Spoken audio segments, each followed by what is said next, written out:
My name is Ivan Petrov. I'm 46 years old, and on the night of March 12, 2025, my life ended in the most ordinary way you could imagine. I wasn't driving down some dangerous road. I wasn't on a battlefield. I wasn't doing anything anyone would call heroic. I was sitting alone at my kitchen table in a small apartment in Krakow, Poland, repairing an old pair of shoes. That's it. Just an ordinary night. Just a man with a needle and thread, trying to stretch his money a little further. I remember the lamp buzzing above me, the faint smell of polish on the leather, the sound of traffic outside the window. I was thinking about my sons, about how much they'd grown since the last time I held them. My wife's voice drifted through my memory, soft, tired but strong, the way she used to call me back to the table when dinner was ready. And then it hit me. A crushing weight in my chest, sharp and hot, like someone had driven a fist straight through my ribs. My hands froze on the shoe. The thread slipped from my fingers. I tried to stand, but my body wouldn't obey. All I could think was their names. Oksana, my wife, my boys, Marco, and Danilo. God, please, not yet. But the pain swallowed me. My vision blurred, the room spun, and in an instant, everything went black. Only, it wasn't the kind of blackness you get when you close your eyes. It wasn't empty. It was still, quiet, like a pause between two heartbeats. The pain was gone, the weight I had carried in my chest for years, gone. For the first time in a long time, I felt light. Before the war, my life was nothing extraordinary. I was the principal of a secondary school in Kharkiv. Every morning I'd unlock the gates, nod at the teachers hurrying in with their lesson plans, and stop to greet the students who tried to sneak in late. I loved that work.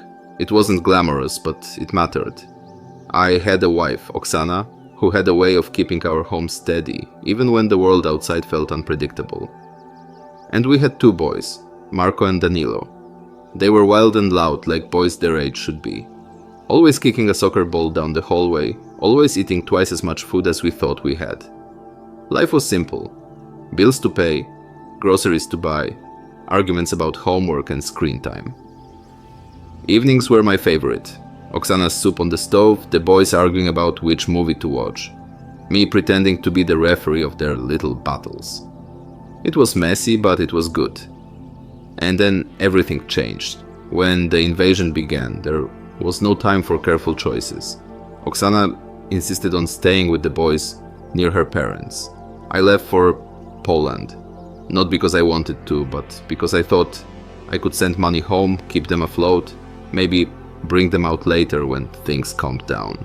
We promised each other it would only be for a little while. But weeks turned into months. Months turned into years. Every phone call was a lifeline and a knife all at once. I lived for the sound of their voices.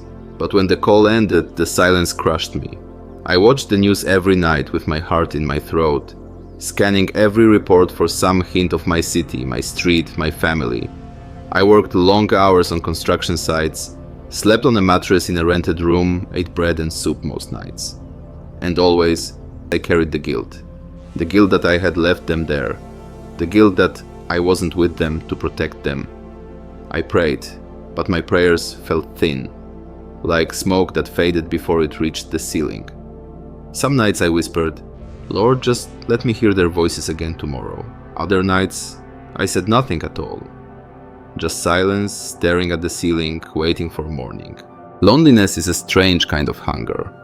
It eats at you even when your stomach is full. In Poland, I kept my head down. I worked. I wired money home. I tried to keep busy so I wouldn't drown in the silence of that little apartment.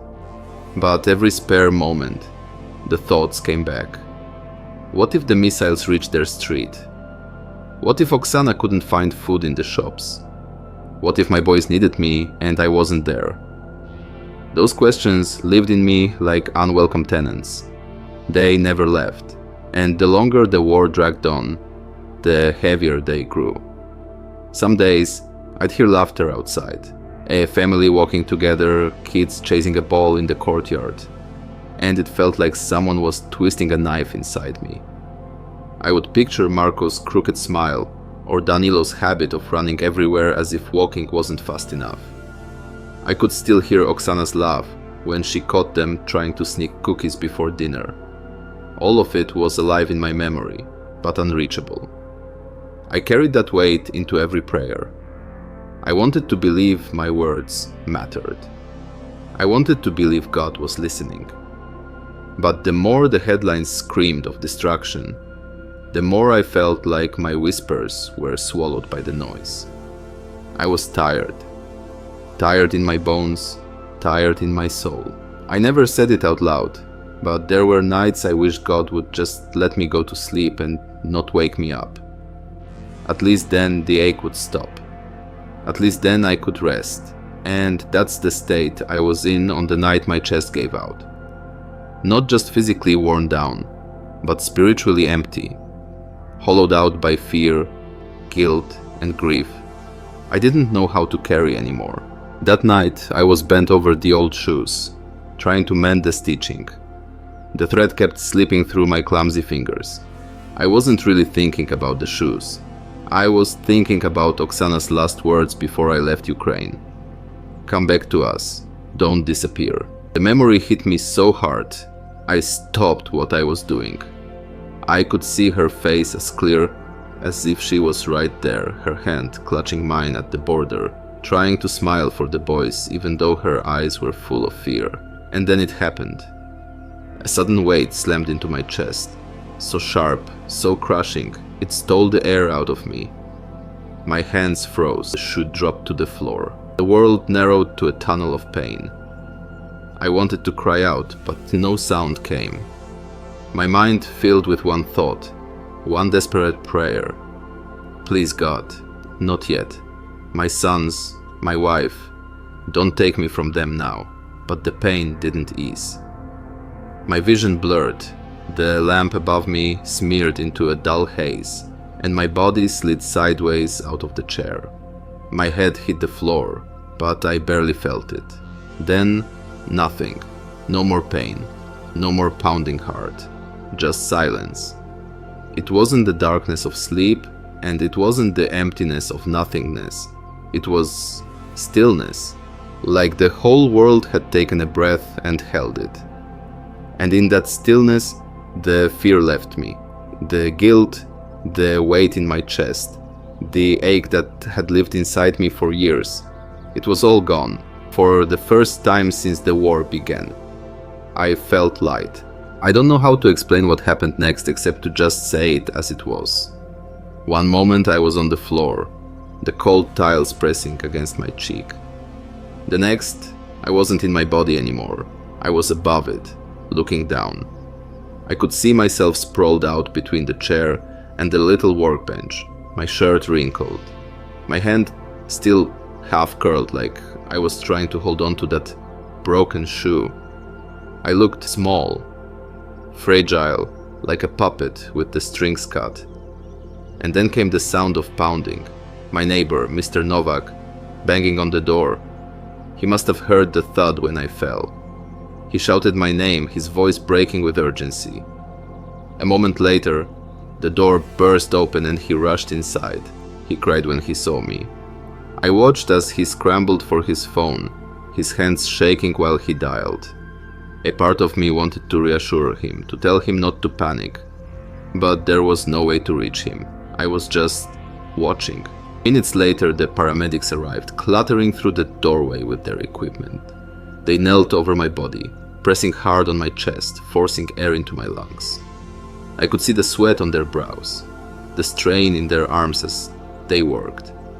And in the doorway, frozen in shock, stood my sister Katya. She had come to drop off some groceries, and now she was gripping the doorframe, pale as paper, her lips moving in a desperate prayer. But here is the strangest part. I didn't feel panic. I didn't feel fear. Watching all of this, the chaos, the shouting, the frantic hands trying to bring me back, none of it stirred the anxiety I'd lived with for years. Instead, there was this deep, unshakable calm. A peace so foreign, so absolute, it felt like standing in the eye of a storm while everything raged around me. And then, from somewhere beyond the walls of that tiny apartment, a light began to press in. The light didn't come from the ceiling lamp or from the paramedics' flashlights. It was different, alive somehow. At first, it seeped in through the edges of the room like dawn spilling under a closed door. Then it grew brighter, fuller, until it filled every corner. It wasn't harsh, it wasn't blinding. It was warm, golden, steady, like the kind of sunrise you wish would never end. And it didn't just shine around me. It reached into me. It pulled at me, not with force, but with a kind of gentle invitation. The way a familiar voice calls you home.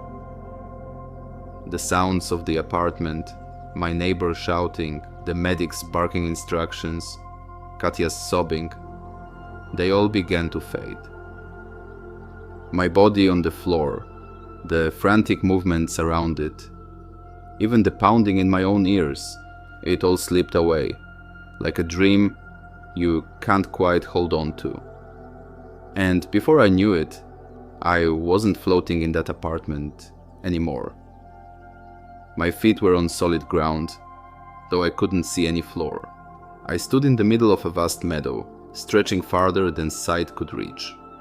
The grass was tall and golden, moving as though stirred by a wind I couldn't feel. The air itself seemed alive, pure, clean, heavy with a sweetness I couldn't name. I lifted my hands, staring at them. They weren't ghostly or transparent. They were me, but lighter somehow, free of every ache, every scar, every exhaustion that had weighed me down. And there, in the middle of that endless field, I realized something. I wasn't afraid anymore. Not of death, not of being alone, not of what might happen to my family.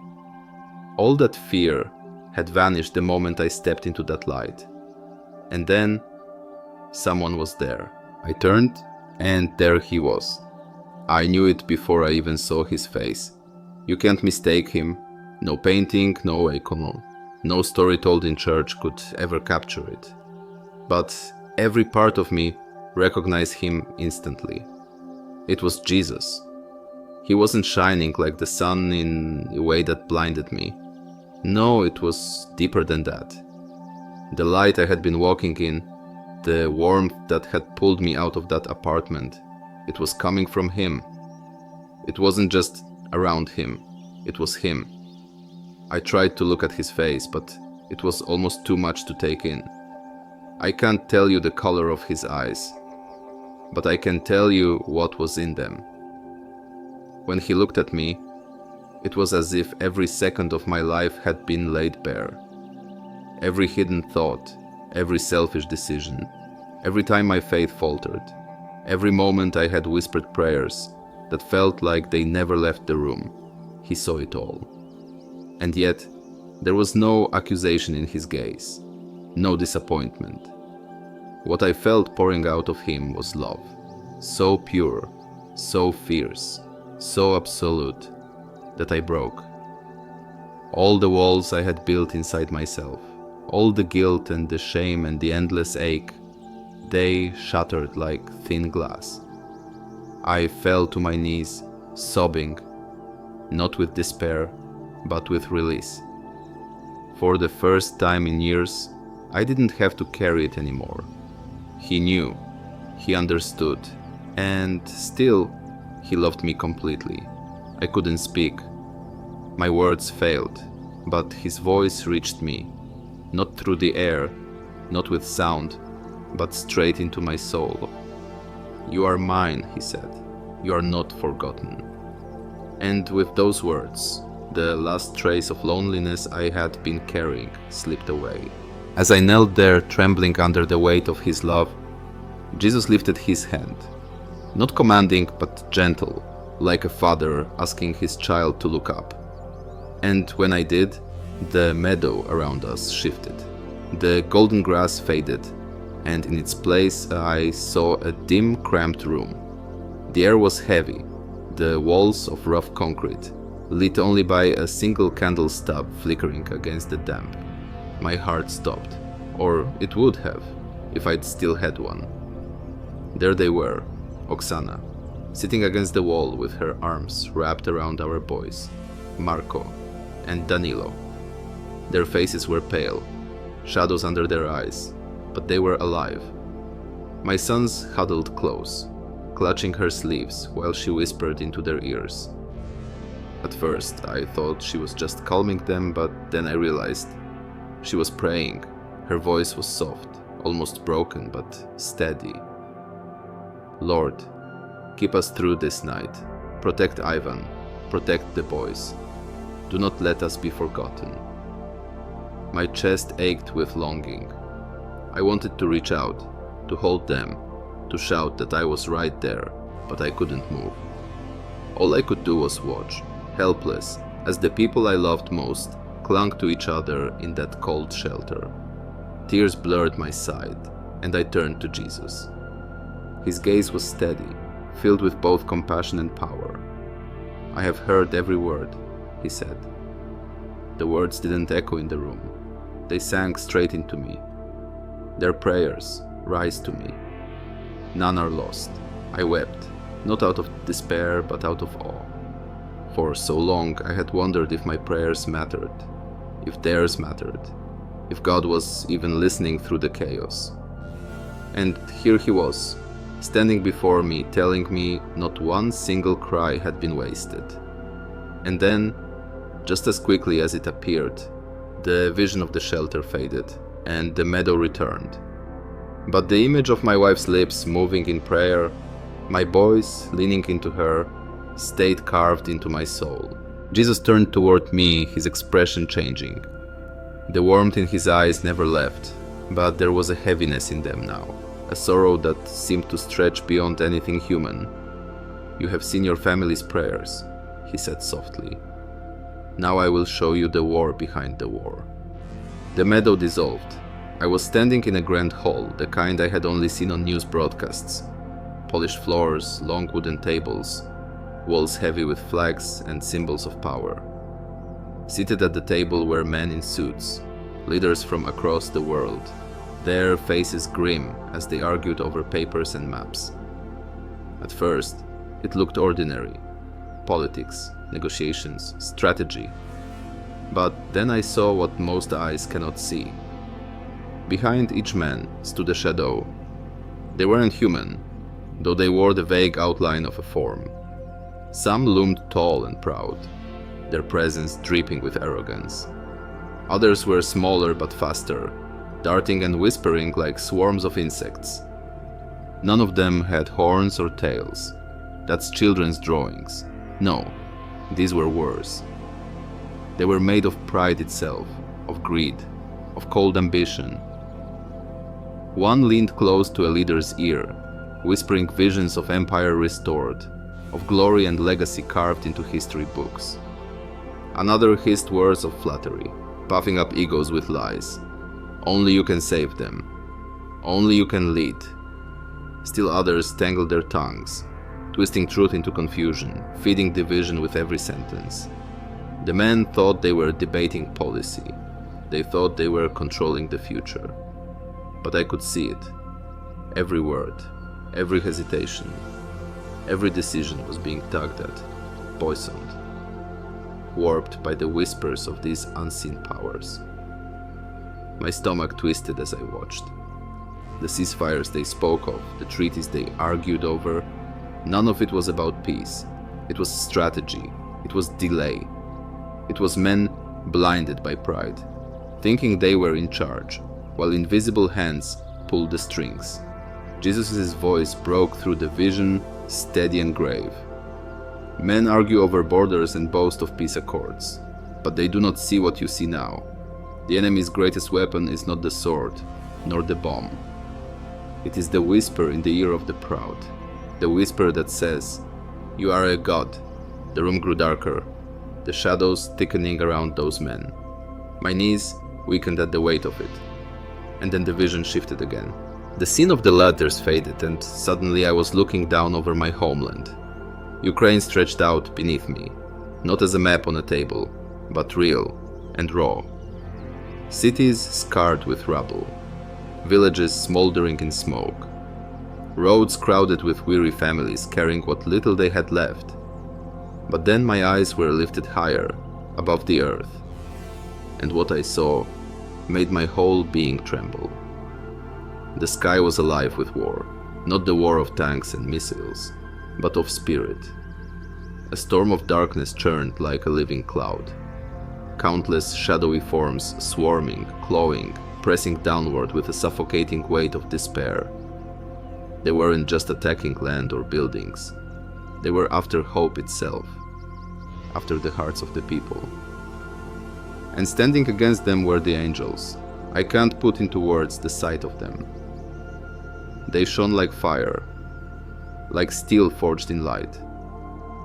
They stood shoulder to shoulder, wings stretched wide, swords burning in their hands. Their ranks formed a shield over the land, holding back the tide of shadows that tried to engulf it. Every movement of their blades sent ripples of brilliance through the darkness. And then I saw what gave them strength. From the ground, from cities, from farms, from trenches, even from far across the world, threads of light rose upward like streams of gold. Each one was a prayer. I saw an old woman in a tiny church in Romania, whispering words for strangers she'd never met. I saw a young boy kneeling beside his bed in Canada, asking God to please help the people in Ukraine. I saw soldiers in muddy trenches, murmuring psalms under their breath. I saw my own wife in that shelter, her voice steady, though her hands shook. Every single prayer, every sigh, every tear, every desperate cry rose like a thread and wove itself into the shield of those angels. Their light flared brighter with each one, their swords sharper, their line unbroken. Then Jesus spoke again, his voice cutting through the vision like thunder wrapped in mercy. This is how the true battle is fought, not with speeches in halls of men, not with weapons that rust and fail, but with prayers that reach my throne. The world sees armies and headlines.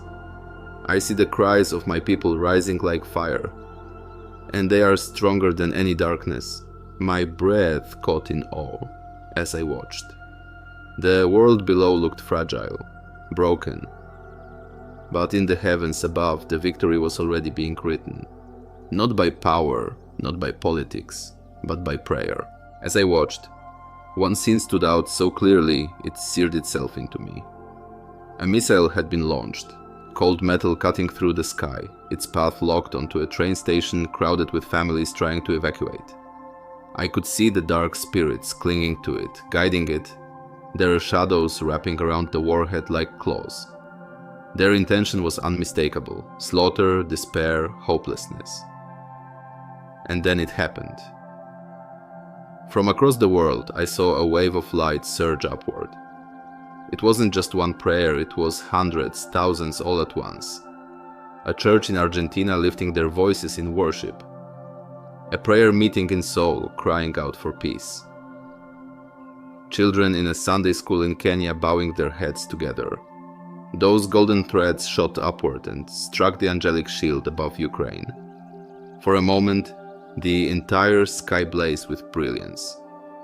The angels pressed forward with renewed strength, and I saw the missile's guidance system flicker, shudder, and suddenly veer off course. It tore away from the station and exploded in an empty field miles away. The people waiting for the train never knew what had just happened. They only heard the distant boom and assumed the danger had passed them by. But I knew, I had seen it. Their lives had been spared by the power of unseen prayers. Jesus' voice filled the air, resonant with authority. This is how the war is truly won. not in the negotiations of men, but in the closets of prayer, not with bullets, but with faith that moves heaven. The enemy wants my people to feel helpless, to believe their prayers vanish into nothing. But every cry, every whisper, every groan in faith fuels the armies of light, and no darkness can withstand it. I stood there stunned as the reality settled over me. All the news broadcasts, all the headlines, all the endless debates on television, they were shadows compared to what was happening in the unseen. The real battle was here in the heavens. And the real weapons were not in the hands of politicians or generals, but in the hearts of those who prayed. I turned to Jesus trembling. My heart was torn open, raw. "Please," I begged, let me stay here where there's peace, where there's no more fear, no more separation. My family is safe in your hands. I just want to remain in this place with you." Jesus looked at me, not with rejection, but with a love so deep it felt like it could undo me. Yet his gaze carried the weight of truth I couldn't escape. He placed his hand over my chest, and in that instant, I felt my heart beat. It was strong. Too strong for someone who had just died. "No, Ivan," he said softly, "your time has not come. You have seen what few are shown, but it is not for you alone. I did not allow you this vision so you could escape the pain of the world. I gave it so you could return and testify of the power of prayer and the reality of this war beyond the eyes of men." I shook my head. "But what if no one listens? What if they think I've lost my mind?" His eyes didn't waver. "They will listen, not because of your eloquence, but because of the Spirit I will place upon your words. You will be my witness. Tell them what you saw. Tell them that prayer matters, that the war is bigger than their politics, that every believer has a place on the battlefield of faith. Tell them not to grow weary." His voice rose with authority, shaking the very heavens. "Warn them, encourage them, shake them awake, for the time is short and the harvest is great. I am returning soon, and my people must be found faithful, not asleep, not distracted, not chasing false hope. Go, Ivan, carry this burden for me." I wept, torn between longing to stay and the weight of the mission placed in my hands. But in that moment, I understood. This wasn't about me. It was about him. It was about truth that had to be spoken.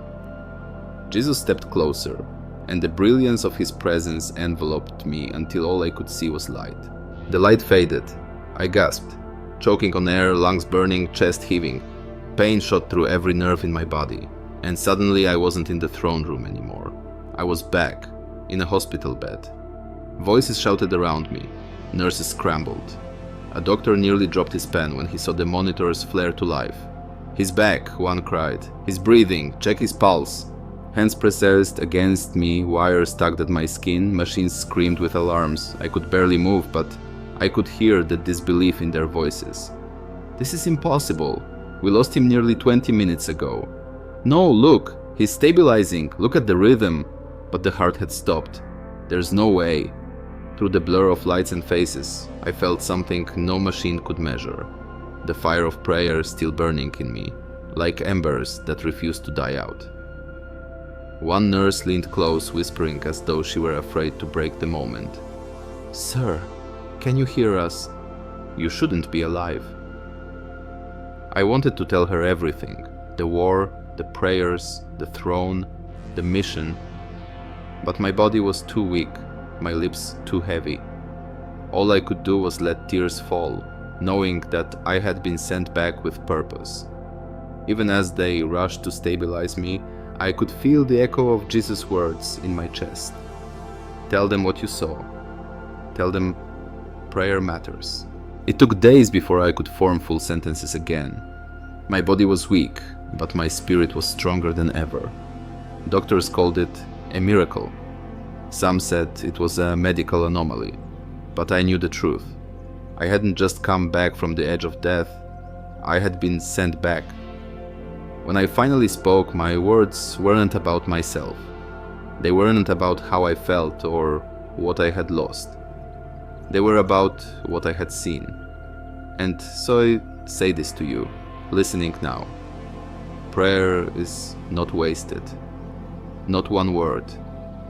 Every prayer, every whisper, every tear you've ever shed, it is gathered in heaven. It becomes a weapon in this unseen war.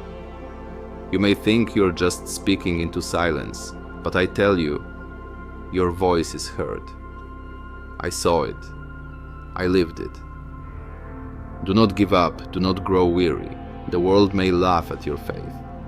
They may call it weakness, but I've seen the battlefield, and I can testify.